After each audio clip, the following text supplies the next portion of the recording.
মুসলমান হিসেবে আমাদের কি কি কাজ করতে হবে জানতে হবে। আমাদের হক, জাকাত, হালাল, হারাম এগুলি আমাদের জানতে হবে। জানলে আমাদের চলাফেরা করতে হবে। তাহলে আমি একজন মুসলমান।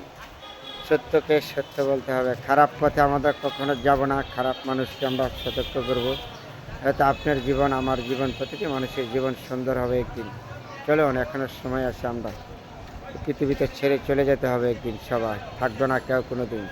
রয়ে যাবে আপনি কি করেছেন, ভালো মন্দ নিয়ে আলোচনা হবে।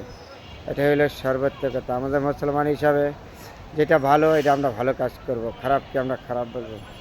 তারপরে সবার সাথে মিলেমিশে থাকার চেষ্টা করব যতটুকু সম্ভব।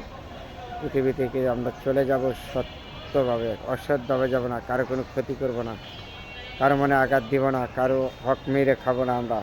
সুদ ঘুষ এগুলি আমরা ছেড়ে দিব, সত্যতে চলবো। চলেন, এখনো সময় আছে আমাদের। আপনার সবার জন্য সুন্দর হবে জীবন।